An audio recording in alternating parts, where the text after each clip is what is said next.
बिस्मिल्लाहिर्रहमानिर्रहीम। अस्सलामु अलैकुम viewers, you are watching the Salim Bukhari show. This is me Fiza Riaz और आज प्रोग्राम का आगाज़ सबसे पहले तो मुबारकबाद रमज़ान मुबारक के हवाले से।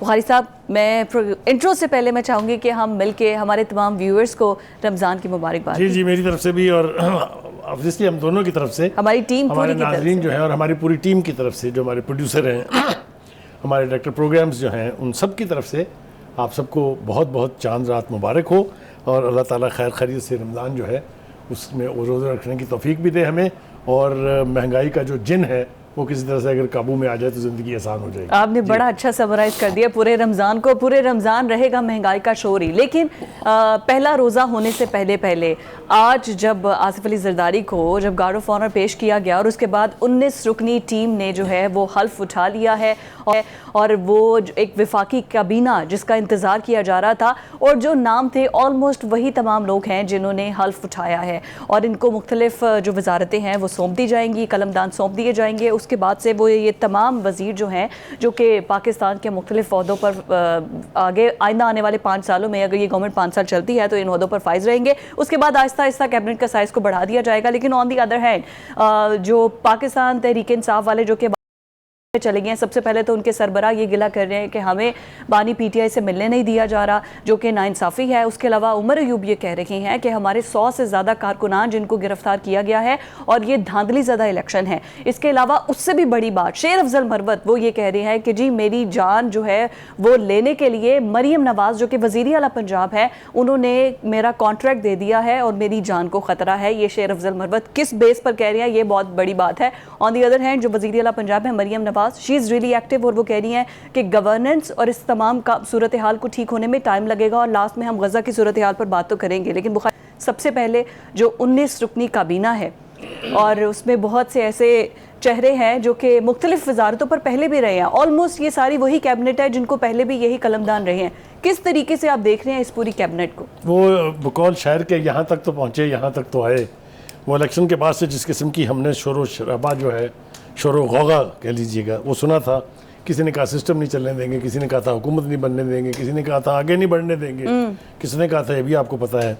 लेकिन उस सब कुछ के बावजूद बिलाखिर जो है वो काबीना की तश्कील जो है वो उसका आगाज़ हो गया है और इब्तदाई तौर पर जो 19 वज़रा जो है जिन्होंने हल्फ उठाया है, जिनकी नॉमिनेशन हुई है, वो एक वफाकी काबीना की शक्ल जो है वो हमें बनती दिखाई दे रही है।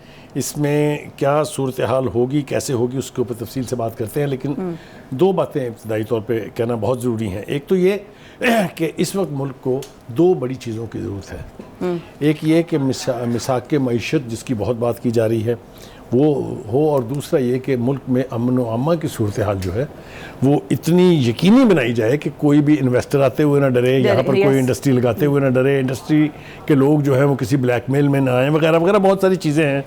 तो ये दो फोकस जो हैं ये रहेंगे। अब इस फोकस के एतबार से हम देखते हैं economy and law and order. Absolutely, बिल्कुल ठीक। देखिए, पहली बात तो ये है कि इस काबीना में बहुत सारे लोग जो है, अक्सरियत मैं कहूँगा वो है जिन्होंने शहबाज शरीफ के साथ पहले काम किया हुआ है। चाहे वो पीडीएम की हुकूमत है, चाहे उससे पहले वो जब पंजाब के चीफ मिनिस्टर थे। तो उनके लिए बहुत कम नए चेहरे हैं। जो दो नए चेहरों की बात हम कर सकते हैं उनमें एक तो अलीम खान साहब है जो पहले पंजाब की पॉलिटिक्स में बहुत एक्टिव थे, जब पीटीआई में का हिस्सा थे वो, फेडरल में पहली बार, और सीनियर मिनिस्टर भी रहे वो, आपको याद होगा, और चीफ मिनिस्टर के उम्मीदवार भी थे, वो बड़े स्ट्रॉन्ग कैंडिडेट थे उसके लिए। एक वो, और दूसरे औरंगजेब साहब। औरंगजेब साहब जो हैं वो नौवारद हैं काबीना के एतबार से जी। लेकिन इन सब के माइनसेस एंड प्लसेस बहुत स्ट्रॉन्ग है, इसीलिए उनको कंसिडर किया गया है। मिसाल के तौर पे अलीम खान साहब, ये आईपीपी जो बनी थी उसके वो रूह रवां हैं, उसके प्रेसिडेंट भी हैं। और ख़ास तौर से जब जहांगीर तरीन साहब ने ज़रा थोड़ा सा अपने आप को साइडलाइन कर लिया तो he is the main person. वो अगर वफाकी काबीना का हिस्सा होंगे तो वहाँ से वो अपनी पार्टी को भी लुक आफ्टर कर सकते हैं और एक कोई ऐसा रोल भी अदा कर सकते हैं जिससे उनको और भी अहमियत मिले। औरंगजेब साहब जो हैं वो उनका आना जो है वो उसके साथ बहुत सारी चीज़ें जुड़ी हुई हैं। पहली बात तो ये है इनकी एंट्री कि इसहाक डार साहब की मौजूदगी में कैसे उनको वजारत ख़जाना जो है वो सुपुर्द कर दी गई है और क्यों इसहाक डार साहब को हटाया गया, इसके ऊपर थोड़ी सी मेरे ख्याल से बात करना बहुत बहुत ज़्यादा ये बहस छिड़ी हुई है। एक तो तासुर ये देने की कोशिश की जा रही है कि जी चूँकि एस्टेब्लिशमेंट जो है वो इसहाक डार साहब से खुश नहीं है, अच्छा। इसलिए उन्होंने कोशिश की है कि वो इस अहम मिनिस्ट्री में ना आए। उसकी तफसील में हम जाएंगे तो बहुत वक्त गुजर जाएगा, वजूहात है उसकी भी। अच्छा। दूसरा ये तसव्वुर भी कायम है कि औरंगज़ेब साहब जो हैं उनको भी इंटरनेशनल इंस्टीट्यूशन से डील करने का तजर्बा है और वो इस एतबार से यानी बहुत कामयाब होंगे। और उनके साथ भी चाहे वो शमशाद साहिबा जो हैं उनकी सूरत में या कोई और अहम जो लोग रहे हैं मईशत के हवाले से, वो उनके साथ जो है मुंसलिक किए जाएंगे। इसी तरह से हम देखते हैं कि इसहाक डार साहब जो हैं जिन्हें वजारत खारजा दी गई है, इनके बारे में एक तासुर ये था कि जनाब इनकी IMF के साथ कभी नहीं बनी। इनका रवैया हमेशा से सख्त गिर रहा। हालांकि अगर आप मुझसे ज़ाती तौर पे पूछे तो मुझे कोई ख़राबी दिखाई नहीं देती है IMF के साथ टफ रवैया अख्तियार करने में, इसलिए कि जिस तरीके से IMF हमें डिक्टेट कराती है, जिस तरीके से हमें प्रेशर डाल के गरीब आदमी और आम आदमी जो सड़कों के ऊपर है उसकी ज़िंदगी को अजाब बनाने की कोशिश करती है IMF, अगर कोई शख्स उसको रेजिस्ट कर रहा था तो मेरे नज़दीक तो वो मेरा हीरो है। मेरा हीरो है जी वो। अच्छा, to be very honest. Anyway, दूसरी बात यह है कि अब उनको दिया क्या गया है, उनको दी गई है वजारत खारजा, which is again an important ministry. Right. उसकी बुनियादी वजह यह है कि एक तो जो दोस्त ममालिक है उनसे सरमायाकारी जो है वो करवाने के लिए एक ऐसा शख्स चाहिए जो इस हुकूमत के पीछे नवाज शरीफ साहब जो हैं उसके रिलायबल बंदे हों बैक एंड के ऊपर। ठीक है जी।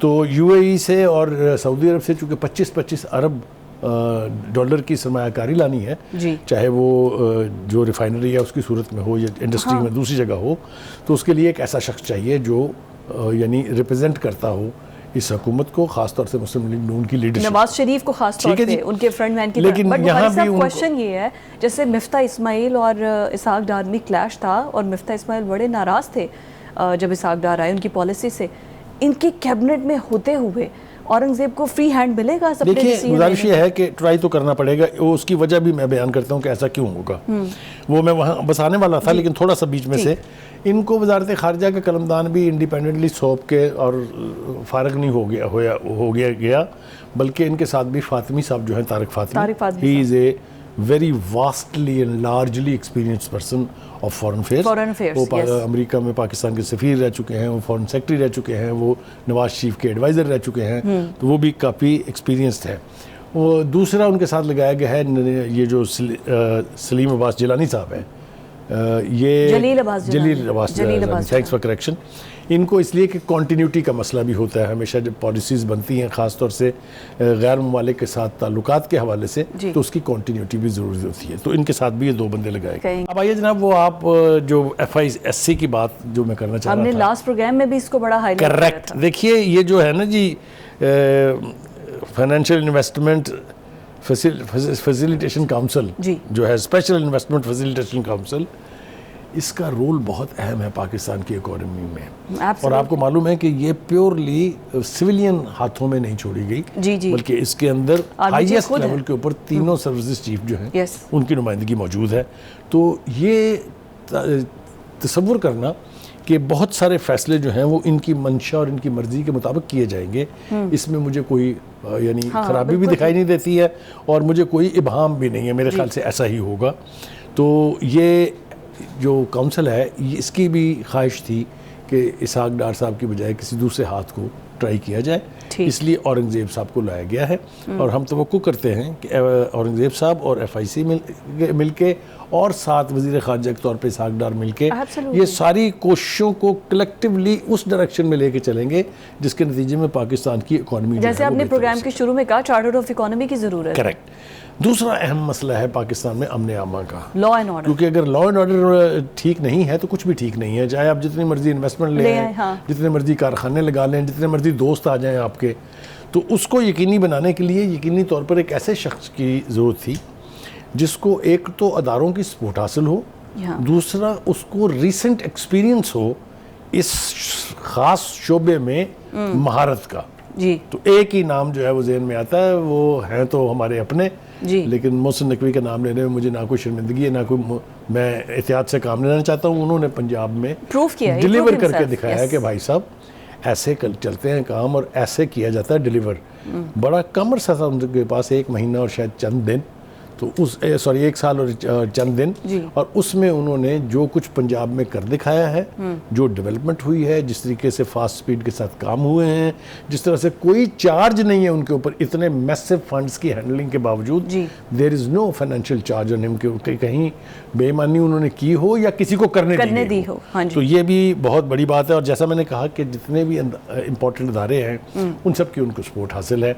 इसलिए एक और बड़ा काम मिनिस्ट्री के लिए होनी भी चाहिए। मैं अर्ज करूं, एक और बड़ा काम जो इस मिनिस्ट्री के थ्रू किया जाएगा और किया जाना चाहिए था, अब वो तो हो जाना चाहिए था, वो है कि स्मगलिंग जो है इस मुल्क की मईशत को, वो जिस तरह कहते हैं ना लकड़ी को वो लग जाती है दीमक की तरह चाट रही है। चाहे वो ईरान से पेट्रोल का लाना हो, चाहे वो अफगानिस्तान के रास्ते इलेक्ट्रॉनिक्स का सामान लाना हो, चाहे वो गाड़ियां जो हैं उनको इलीगल तरीके से लेके आना हो, उसको रोकना बहुत ज़रूरी है। और चूँकि FC और रेंजर्स भी और FIA भी इनके मातहत होंगी, और ऑब्वियसली पुलिस की जो टॉप टीयर्स हैं वो उसके फैसले भी इंटीरियर मिनिस्ट्री की मर्ज़ी से होते हैं। तो ये तवक्को की जा सकती है कि law and order as well as smuggling का ख़ात्मा, और जो तखरीब पसंद लोग हैं जो मुल्क में यानी दहशतगर्दी की कार्रवाइयों में मुलव्वस हैं, उनका ख़ात्मा किए जाने के लिए भी एक ऐसे शख्स की ज़रूरत है जो डिलीवरी पे बिलीव करता हो, जो कॉम्पिटेंट हो, जिसका माजी साफ़ सुथरा हो और उसके ऊपर कोई ऐसी एलिगेशन ना हो। तो इस एतबार से मेरे ख्याल से मोहसिन साहब की जो इंक्लूजन है उसके ऊपर किसी को भी इतराज़ नहीं होना चाहिए, इसलिए कि वो ट्रैक रिकॉर्ड पे आए हैं। उनको आप पीछे मुड़ के देखें तो आपको हाल ही में पंजाब में जो कुछ किया है उन्होंने, वो आपके बिल्कुल सामने है। हमने तो पहले शेख रशीद को देख लिया ना। जी हाँ जी, हमने बहुत सारे आजमा लिए हैं। हाँ जी। बहुत सारे शेर आजमाए गए हैं। तो ये हो गया जनाब। और ये बहुत ज़रूरी इसलिए है कि जैसा मैंने कहा, इकोनॉमी के लिए 2 ममालिक की तरफ अगर आपने जाना है तो आपको वजारत खारजा चाहिए। हाँ जी। अंदर आपने फाइनेंशियल डिसिप्लिन लाना है तो आपको वो काउंसिल चाहिए। हाँ जी। और उसकी इम्प्लीमेंटेशन चाहिए उनकी पॉलिसीज़ की। और अगर आपने मईशत को दीमक से बचाना है तो आपको एक ऐसा स्ट्रॉन्ग आदमी चाहिए जो स्मगलिंग को रोक सकता हो और लॉ एंड ऑर्डर को यकीनी बना सकता हो। साहब ब्रेक पर जाना है। वन लाइनर आसिफ अली जरदारी की हल्फ बर्दारी, और उसके बाद जो आज गार्ड ऑफ ऑनर, और Asifa is going to be first women. इस एतबार से जी मैं एक बात एक जुमले में, जैसा कि आपने हुक्म किया है कि ज़्यादा लंबा नहीं करना है, रबी साहब, वो ये कि मेरे ख्याल से उनकी दूसरी दफ़ा ईवान सदर में वापसी को एक अच्छा ओमन करार दिया जाना चाहिए, और वो तवक्कात रखनी चाहिए कि ये ईवान सदर साजिशों का गढ़ बनने की बजाय इस हुकूमत की को फैसिलिटेट करेगा, इस हुकूमत को गाइड करेगा, इस हुकूमत को अब डिलीवर करने में उसकी मदद करेगा। ये ऑफिस बना ही इसके लिए है।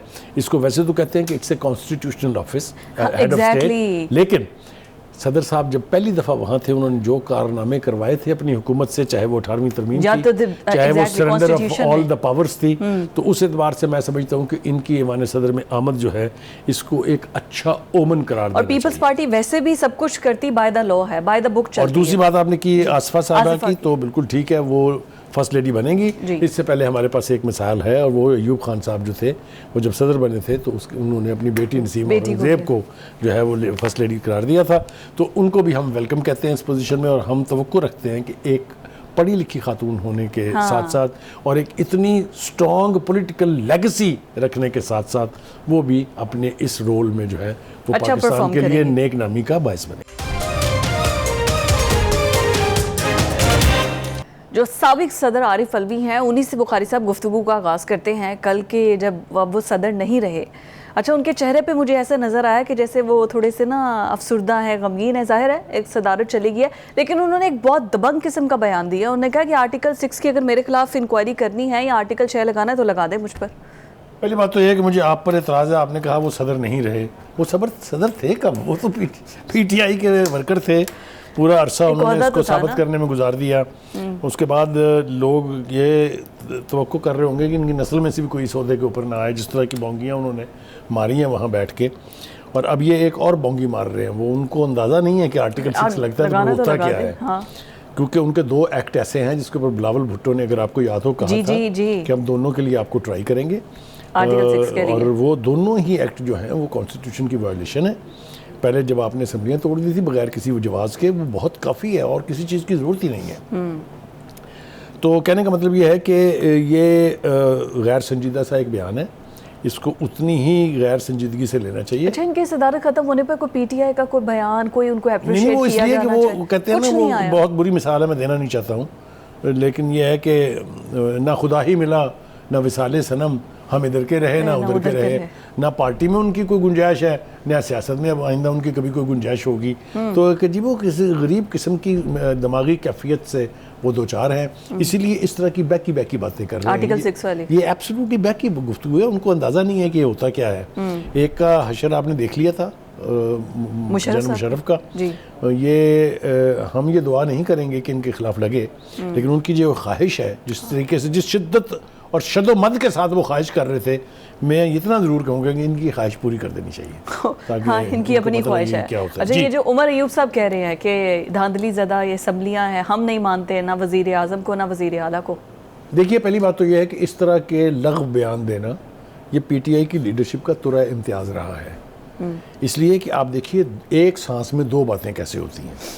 हम इस असम्बली को नहीं मानते जी, इलेक्शन लड़ेंगे प्रेसिडेंट का भी, प्राइम मिनिस्टर का भी, स्पीकर का भी, डिप्टी स्पीकर का भी, हाँ जी, ठीक है। हम इस हुकूमत को नहीं मानते, तो भाई ये आपका दिमागी फतूर हो सकता है, ग्राउंड रियलिटीज़ ये नहीं है। इलेक्शन हुआ, लोगों को एतराज़ात हैं, कोर्ट्स खुली हुई हैं, इलेक्शन कमीशन खुला हुआ है, आप इंतखाबी उम्मीदवारियाँ करें जिस तरह 2018 के टेरेबली रिग्ड इलेक्शन के बाद लोगों ने किया था जी। किसी ने थोड़ी कहा था हम हुकूमत नहीं मानते, हम ये नहीं करते, हम ये नहीं करते। आप बीच में बैठे हुए भी हैं, आप हिस्सा भी ले रहे हैं, आपको लीडर ऑफ अपोजिशन भी बनना है, और आप कहते हैं हम इस सिस्टम को मानते नहीं। तो ये जो है ना, ये वतीरा है पीटीआई की लीडरशिप का कि ऐसी नौयत के इल्ज़ाम लगाएं, ऐसी गुफ्तगू करें जिसका सर ना हो न पैर हो, लेकिन चूँकि उनके जो फॉलोअर्स हैं, जो मैं वो नाम इस्तेमाल करना नहीं चाहता जो उनके बारे में किया जाता है, उनके ना कान हैं ना आंखें हैं, वो तो सिर्फ बस ये तस्वुर करके कि जो हमारी लीडरशिप कह रही है वो ठीक कह रही है, वो उसके पीछे चल पड़ते हैं। वो जिसको कहते हैं ना अंधाधुन फॉलोइंग, अंधाधुन तकलीद तो खैर बड़ा सोफिस्टिकेटेड लफ्ज़ है, और उसका ना भेड़ चाल के तौर पे वो उसके पीछे लग जाते हैं। अच्छा, खान साहब को मिलने नहीं दिया जा रहा, सरबरा है वादुल मुस्लिमीन के, वो मिलना चाह रहे हैं, ये भी तो गलत बात है ना कि अगर वो मशवरे के लिए जाना चाह रहे हैं तो मुलाकात के टाइम नहीं मिल रहा। बिल्कुल मुलाकात होनी चाहिए। थोड़ा सा ज़रा पीछे चलें, अगर आपको याद हो खानों के हवाले से जो मुतालबात थे खान साहब के, एक्सरसाइज के लिए साइकिल चाहिए, खाने के लिए देसी घी में मुर्गी चाहिए, मुर्गी भी देसी होनी चाहिए, वो ऐसे था जैसे जेल में नहीं गए, 5 स्टार होटल में मेहमान बैठे हुए हैं। यही वतीरा अब इनकी लीडरशिप का है कि जी इन्होंने अपनी मर्ज़ी से उनसे मिलना है, जितनी मर्ज़ी तादाद में वो जाएं, जब मर्ज़ी वो जाएं। ऐसा नहीं होता। 2 तरीके हैं इसके, एक जेल मैनुअल के तहत जो है वो मुलाकातें होती हैं, दूसरा अदालत अगर आपको इजाज़त दे दी। अदालत जब आपको इजाज़त देती है तो वो एक तरह की डायरेक्शन होती है कि मुलाकात करवा दी जाए, कि आप ये मुलाकात करवा दें। वो इतने बज के इतने मिनट पर इनकी मर्जी के मुताबिक होगी, ऐसा कभी ना हुआ है पहले और ना होगा। इसलिए ये इनकी शिकायत जो है बेवजन है। मुलाकातें हो रही हैं, जितनी मुलाकातें खान साहब की उनकी पार्टी के लीडर्स और उनके वकला के साथ हो रही हैं, इतनी तो भुट्टो साहब जैसे बंदे की भी नहीं हुई थी। ये मैं आपको वसूख से कह रहा हूँ क्योंकि मैंने वो सारा इवेंट जो है कवर किया हुआ है। ठीक हो गया जी। अब इसी तरह की गुफ्तगू जो है बैरिस्टर गौहर भी कर रहे हैं। यस, उनको भी वो कह रहे हैं सुप्रीम कोर्ट नोटिस ले, सारे मुकदमा जारी हैं। अच्छा, उनको अभी तक ये इदराक नहीं हुआ कि ये सुप्रीम कोर्ट वो सुप्रीम कोर्ट नहीं है जो बस के ड्राइवर की तरह, कंडक्टर की तरह से आवाज़ें लगाती थी, आ जाओ मेरे को मुकदमे लेके मैं करना फैसले। और हुआ भी ऐसे ही, मैं हवा में बात नहीं कर रहा हूँ। ये जो सिसिलियन माफिया वाला फैसला था, ये पनामा वाला, ये इसी तरह से हुआ था। एनीवे, हैविंग सेड, उनको ये यकीन होना चाहिए कि अब सुप्रीम कोर्ट वो नहीं है कि वो जो भी मामला वहाँ लेके जाएंगे उस मामले के वहाँ पहुँचने से पहले रिलीफ उनको मिल जाएगा। अब ऐसा नहीं हो रहा और ऐसा नहीं होगा। अच्छा, उससे भी बड़ा एक बहुत बड़ा सवाल, शेर अफजल मरवत वो ये कहते हैं कि मरीम नवाज ने ना मेरी जान लेने के लिए किसी को पैसे दिए हैं, कॉन्ट्रैक्ट हो गया। ये किस किस्म का बहका हुआ बयान है? आपको ना मुझे छेड़ने की आदत हो गई है और आपको पता है मैं किस बात से ज़्यादा छेड़ता हूं। इसी वजह से तो मैंने कहा है।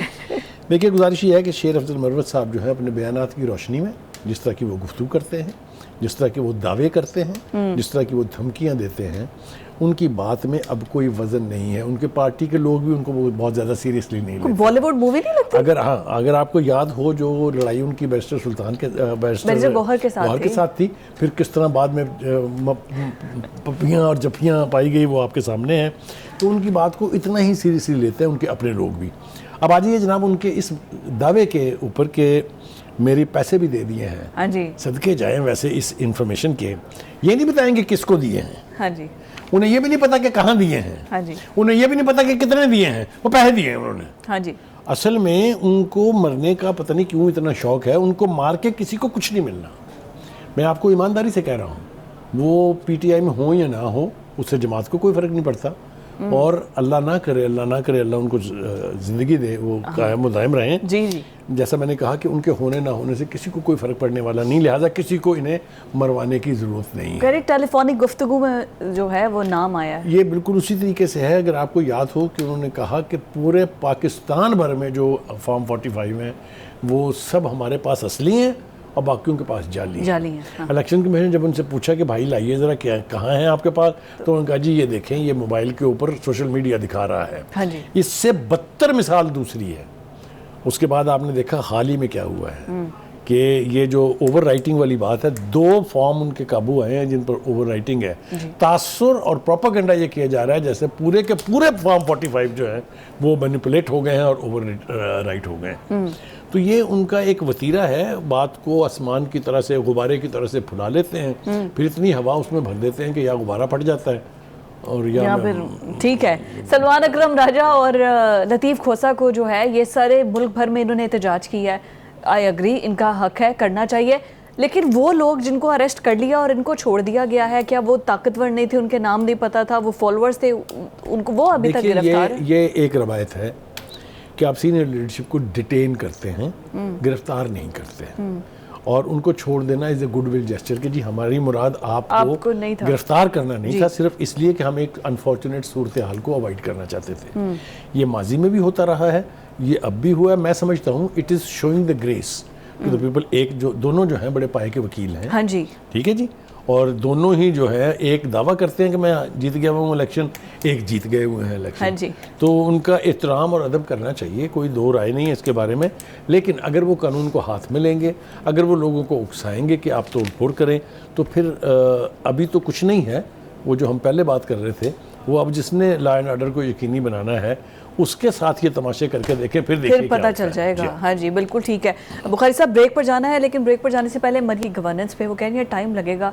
क्विकली अगर आप इसको समराइज करें, क्या क्या टारगेटेड इश्यूज हैं जो उनको लिए सबसे बड़े मसले हैं? देखिए, शुरू में अगर आपको याद हो, जब मोहसिन नकवी साहब ने काम शुरू किया था तो उनके ऊपर भी सोशल मीडिया की तरफ से और पीटीआई की तरफ से बहुत ज़्यादा तनकीद होती थी, लेकिन उन्होंने फिर अपने अमल से, अपनी परफॉर्मेंस से साबित किया कि जो कुछ आप कह रहे थे वो गलत था, बेमानी था, बिला वजह था। मेरे ख्याल से Maryam Nawaz must have patience. उसको एक डायरेक्शन में अपने मिशन के तौर पे चलते रहना चाहिए। मुझे ये उम्मीद है और बहुत सारे लोगों को ये उम्मीद है कि शी माइट डिलीवर, इसलिए कि अब तक जब से वो वज़ीर आला बनी है वो उनके पैरों को व्हील्स लग गए हैं, वो हर जगह पहुंच रही हैं, और बाज़ लोगों का ख्याल ये है कि वो ऐसी जगह भी पहुंच रही हैं जहाँ उन्हें नहीं जाना चाहिए। अच्छा, ठीक है जी। तो अगर वो इसी स्पिरिट के साथ लगी रही कि मैंने गवर्नेंस करनी है, लोगों को रिलीफ देना है, exactly, action speaks louder than word. और अगर खुद action, absolutely, you have said the ultimate. Absolutely, बिल्कुल ठीक हो गया। प्रोग्राम के लास्ट पे हम हमेशा गज़ा की सूरत हाल को डिस्कस करते हैं, और पहला रोज़ा आज वहाँ पर रखा गया है। बुखारी साहब, जब इफ्तार होगा दुनिया भर में तो सबके जो खाने की टेबल होगी ना, उस पर तरह तरह की इफ्तारियाँ, तरह तरह के पकवान होंगे। वो तो सहरी और इफ्तारी के लिए दो दो पानी की बूंदों को तरस रहे हैं। ये किस किस्म की मुजरिमाना खामोशी में मुब्तला हम सब? ये बहुत ही दर्दनाक मंजर है जो आपने छेड़ दिया है, लेकिन आप उनके हौसले देखें कि वो ये कह रहे हैं कि हमने रमज़ान का इस्तकबाल उसी रवायत के मुताबिक किया है, रोशनियाँ भी जलाई हैं, लालटेनें भी लटकाई हैं, आतिशबाजी भी की है, बावजूद इसके कि हमारे पास खाने के लिए कुछ और पीने के लिए कुछ नहीं है। इस हौसलों को आप सिर्फ एक मिसाल के तौर पे ही बता सकते हैं। वो तो पहले ही फाके काट रहे थे। वहाँ क्या हो रहा होगा उसको तो शायद हम इस पूरी तरह से कॉम्प्रीहेंड नहीं कर सकते, लेकिन मैं चूँकि 2-3 बार उम्रा कर चुका हूँ और हम हज का हर साल मंजरनामा देखते हैं, तो पूरे रमज़ान में लाखों की तादाद में मक्का मुअज़्ज़मा में और मदीना मुनव्वरा में अफ्तारी का एहतमाम होता है, सहरी का एहतमाम होता है। जी बिल्कुल होता है। मुझे समझ में नहीं आती कि ये मुसलमान किस अंदाज से वो तनावुल फरमाएंगे वो जो ऐशो इशरत का सामान रखा होता है, जिसमें दुनिया की हर नेमत मौजूद होती है, और ये जानबूझ के, ये जानते हुए कि वहाँ पर फ़लस्तीनी लोग जो हैं वो पानी और खाने पीने की चीज़ों को तरस रहे हैं। क्या करूं मैं, इसका मातम ही किया जा सकता है और तो कुछ नहीं कर सकता, मेरे बस में कुछ नहीं है। जिनके बस में है वो क्यों ला ताल्लुक है, ये भी मेरी समझ से बिल्कुल बाहर है। सऊदी प्रिंस का स्टेटमेंट, हाँ, उनका स्टेटमेंट जो है काफ़ी अरसे के बाद सऊदी टॉप हायरार्की जो है उसकी तरफ से, मोनार्की की तरफ से जो बयान आया है, वो ये कहते हैं कि जी रमज़ान में गज़ा के अंदर जो हीनियस क्राइम है, इन जो खौफनाक जुराइम है, उनका खात्मा होना चाहिए। ये बयान की हद तक तो ठीक है। क्या वो जलील शख्स जिसका नाम नेतन्याहू है इसको दरखुर इतना समझेगा या नहीं समझेगा, उसके ऊपर भी हम मज़ीद बात भी करेंगे वो बाइडन के हवाले से।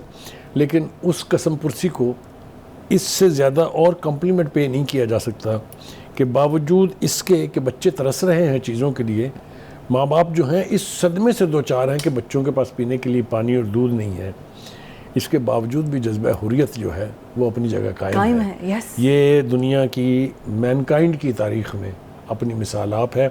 और ऐसी कुर्बानियाँ देने वाली कौम को अल्लाह ताला कभी जलील नहीं करता है, कभी रुसवा नहीं करता है, कभी उनको गुमनामी में नहीं डालता है। हम अपनी ज़िंदगी में तो शायद ना देख पाएँ, लेकिन आने वाली नस्लें यकीनन फ़लस्तीन को एक आज़ाद रियासत के तौर पे इंशाल्लाह। लेकिन मैं चाहूँगी कि इसके ये जो आपने कहा कि नेतन्याहू की और जो बाइडन की डिस्कशन में हम करेंगे, वो तो इन सब को जो लोग शहीद हुए हैं वो तो कह रहे हैं ये दहशतगर्द है, नेतन्याहू का स्टेटमेंट। देखिए, पहली बात तो ये है कि ऑल सेड एंड डन, जो इसराइल के अंदर से आवाज़ें उठ रही हैं, जो इसराइल के बाहर से आवाज़ें उठ रही हैं, उनसे नेतन्याहू के दहशतगर्द होने, दहशतगर्दी फैलाने, दहशतगर्दी के ज़रिए हज़ारों लोगों को हलाक करने और शहीद करने और उनको ज़ख्मी, आप देखिए कि 31,000 के करीब तो अब शहादतें हैं। जी जी। 70,000 के करीब लोग ज़ख्मी हैं, जिसमें से 70% बच्चे और ख़वातीन हैं। जी। इसके बावजूद जिस डिटाई से वो उन्हें दहशतगर्द करार दे रहे हैं, उनको मेरा नहीं ख्याल कि कोई जी शऊर आदमी, कोई साहिब दिल आदमी उसकी इस बात पे कान धरेगा। वो जो बकवास उन्होंने की है उसको मेरे ख्याल से इस काबिल भी नहीं समझना चाहिए कि उसके ऊपर हम तबसरा करें। जिस तरह मैंने इशारा किया था वो ये है कि बाइडन साहब जो हैं, चूँकि उनके ऊपर भी इंटरनल प्रेशर बहुत ज़्यादा है। आपने देखा कल भी एक तकरीब से वो खिताब कर रहे थे तो बाहर क्या हो रहा था और अंदर क्या हो रहा था। आपने देखा जहाँ भी अमेरिकी एडमिनिस्ट्रेशन के लोग जाते हैं वहाँ हॉल में बैठे हुए ख़वातीन और मर्द जो हैं चिल्ला उठते हैं। रफ़ा में जो ऑपरेशन हुआ है उस पर भी एब्सोल्युटली, तो उनके ऊपर प्रेशर तो है जी। उसी प्रेशर के तहत उन्होंने रफ़ा में फ़ौजी ऑपरेशन जो है उसको कहा कि अगर आप करेंगे, ख़ासतौर से रमज़ान में करेंगे, तो इट विल बी डेडलाइन और इसके नुकसानात होंगे इसराइल को, यकीनी तौर पर नुकसानात होंगे, इसलिए कि आहिस्ता आहिस्ता इंटरनेशनल ओपिनियन तो बरकरफ्तारी से तेज़ हो रही है, लेकिन जो इंटरनेशनल लीडरशिप है वो भी सोचने पर मजबूर है। ख़ास तौर से जिस तरीके से इंटरनेशनल कोर्ट ऑफ जस्टिस में जो प्रोसीडिंग्स हुई, जिस तरीके से 52 के करीब मुल्कों ने वहाँ अपना नुक्ता नज़र पेश किया, तो इसराइल के ऊपर दो घिनौने इल्ज़ाम है, एक अपार्थाइड का है और दूसरा जेनोसाइड का है। दोनों ही जुर्म अपनी किसी भी शक्ल में दुनिया के लिए और दुनिया के मुअज़्ज़ज़ और तहजीब के लिए काबिल कबूल नहीं। बुखारी साहब the most powerful and influential, और उसका हेड ऑफ स्टेट ये बात कर रहा है और उसको भी उन्होंने उठा के रद्दी की टोकरी में डाल दिया है। देखिए, मेरे ख्याल से जो गलतफहमी है नेतन्याहू को, वो ये है कि चूँकि वहाँ की जो US एडमिनिस्ट्रेशन की जो एलीट है और वहाँ जो बड़े बड़े बिजनेस टाइकून्स हैं वो सारे ज्यूज़ हैं, तो उनका ख्याल ये है कि ये मदद जो है इनडेफिनेटली जारी रहेगी, लेकिन ऐसा होता नहीं है। आप जो फर्स्ट वर्ल्ड वॉर उठा के देख लीजिए, सेकंड वर्ल्ड वॉर उठा के देख लीजिए, कभी भी दहशतगर्द लीडरशिप के साथ आलमी ओपिनियन जो है वो मुसलसल कायम नहीं रहती है। बिल्कुल ठीक हो गया बुखारी साहब, बिल्कुल लास्ट सेकंड चल रहे हैं, प्रोग्राम को वाइंड अप इसी तरीके से करते हैं। और जैसे बाइडन का स्टेटमेंट है, अगर रफ़ा पर हमला हुआ तो ये रेड लाइन होगी। अब लेट्स सी ये सिर्फ अल्फाज तक ही रहती है या प्रैक्टिकली भी फिर वो कुछ करते हैं। Thank you so much Bukhari साहब। नाज़रीन, ये था हमारा आज का प्रोग्राम, कल आपसे मुलाकात होगी। अल्लाह हाफ़िज़।